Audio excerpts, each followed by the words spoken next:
Hello and welcome to the first part of a mini-series all about mixing guitar from your home studio. Today we're taking a look at an electric guitar piece performing an arpeggio. Let's dive straight in. Okay, so here we are with our piece of electric guitar that we're going to look at today. I'm pretty sure this was using my Yamaha Pacifica, but with the humbucker split. But I used two different pickups, so it's the one on the left.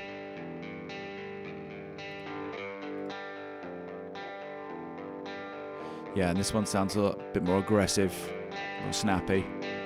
That's the first thing to say when you're working with electric guitars, particularly double-tracked. Ideally, you want a point of difference to create that width, whether that's different guitars, if you've used the same guitar like I did, different pickups, or indeed, using virtual amps or amps, using different amps, different settings, that kind of stuff.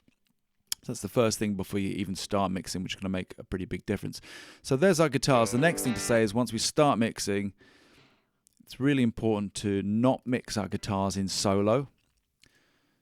Mixing in solo, yeah, sure, you're going to get a great guitar tone, but when actually translating to the mix, you're not going to find necessarily it's going to translate that well. You could easily be getting in the way of the vocals or the bass, or indeed that the guitar just isn't sitting how you want it to. So when you're mixing, it's really important to work within the whole mix.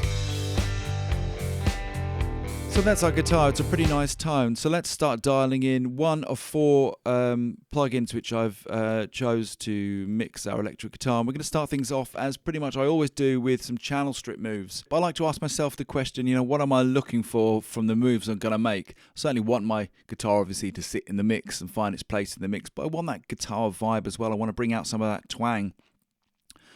So let's see if we can do that with our channel strip. And the first thing I've done is I've dialed in a fair amount of saturation. That's going to help tame some harshness, but it's also going to bring some vibe and character and add a little bit of gluey compression as well to our guitars.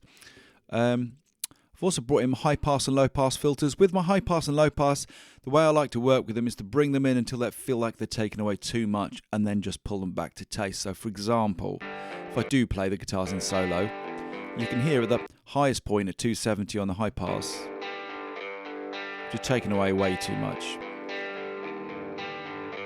But when we're down at a lower setting, there's quite a lot of unnecessary low stuff down there, which is going to interfere and clog up our low end.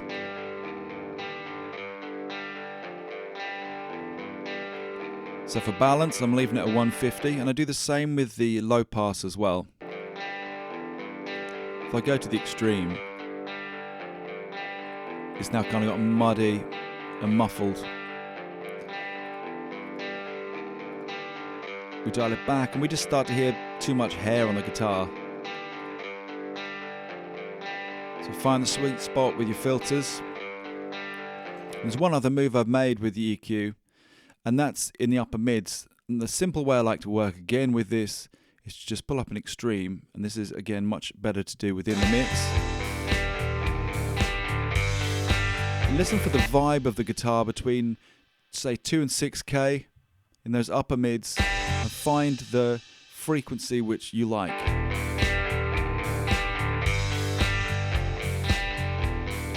think it's just getting too thin up here.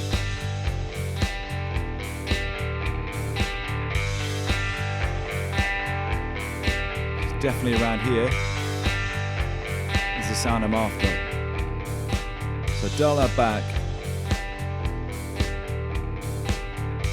and make a boost. Let's take a listen to what we've done so far with our channel strip.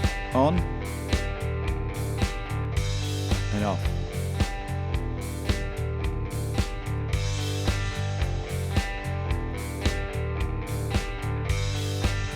Just the gain.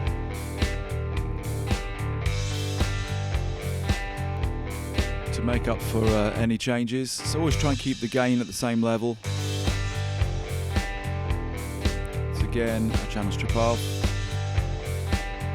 Strip on. So we're moving towards that guitar sound I'm after, the character of the guitar, and we've definitely cleaned things up quite a lot already. That's why I love working with channel strips, because they do a lot of the heavy lifting for you. I just wanted to remind you, if you're enjoying today's video, to like and subscribe up to the channel, and if you want to get better mixes faster, then grab your copy of my free channel strip guide in the description box below. Next up, I've got a very straightforward EQ. This one, MoQ from Kit Plugins. It's going to encourage me to use my ears, work musically, and think about really what I want to do now with this EQ is to accent more of that character, the twangy kind of country, alt country feel this guitar's got. So I've done some pretty straightforward, nothing extreme in terms of my moves, nothing really more than 2 dBs in terms of cuts or boosts. Let me just show you what's going on here and bring on the plugin. So at 320 I've done a little cut,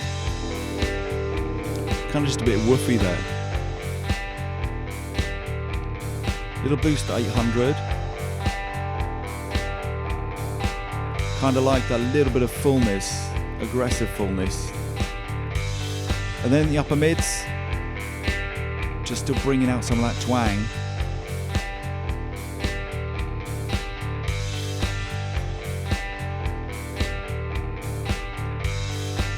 Off. And on. Back off. Now that sounds a bit muddy. Much cleaner. Next up, I've got a tape plugin from Waves.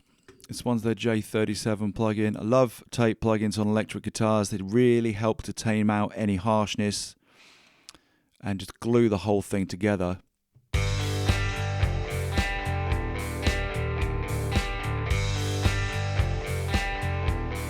J37 off.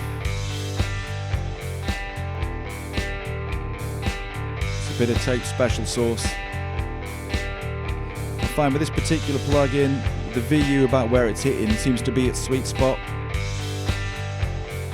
With tape plugins as well, you've got to keep an eye on like the wow and flutter and stuff, that it's not pulling the guitar out and making it sound too wobbly. That could easily be done.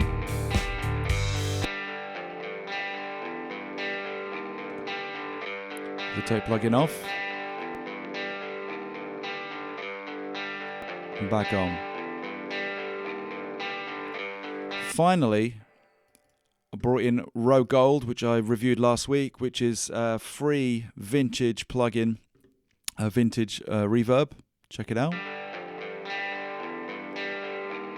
Sounds really nice. Great plugin. This just gives some more vibe and character, but also helps to send that guitar a bit further back.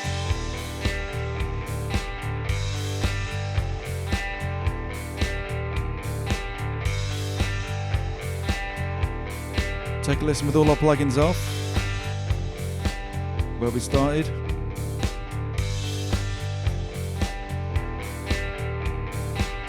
And where we finished.